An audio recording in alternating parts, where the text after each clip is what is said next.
Dy banorët e Big Brother VIP 4, Lajret Vasili dhe Valbona Mbilli prej disa kohësh kanë qenë si një banor i vetëm, për shkak se Gjesti vendosi që ta bënte këtë zgjedhje kur hapi valixhen e tundimeve.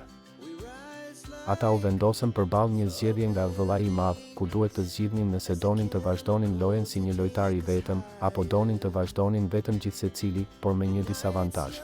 Ata të dy do shkonin në nominim kokë më kokë. E para që u pyet ishte Valbona, e cila tha se nuk dëshironte të ndahej nga Lajreti, për shkak të pëlqimit dhe ndjenjave që ka për të, kështu që Valbona zgjodhi të qëndronte si një lojtar i vetëm me të. Por nga ana tjetër, Lajreti nuk mbajti të njëjtin qëndrim.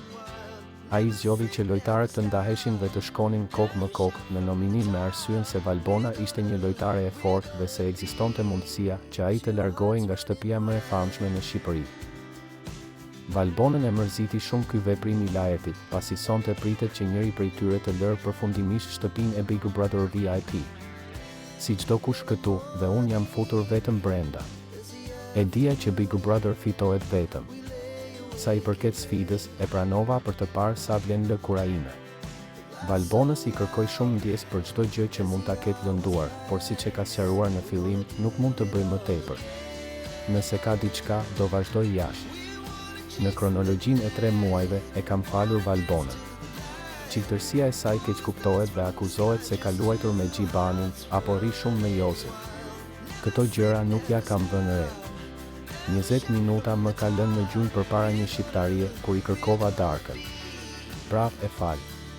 Edhe fjalët e rënda që më tha për tim atë, tha Lajreti sonte në Prime. Mos u viktimizo. Lëri fjalimet e tua të përgatitura. Çfarë të kam bërë unë ty? Tani do më dëgjosh ti mua. Nuk të lë të mashtrosh. Mos aktro më. Dil Lajreti që je. Ma dëgjoj dhe një herë fjalin. A është krenar babai yt, sepse babai im nuk do të ishte? Unë bëj gabime. Por ty të kam ngritur në piedestal. Çfarë është e dashura jote? More një vajzë dhe shprehe pëlqimin për Olën, e pyeti Valbona.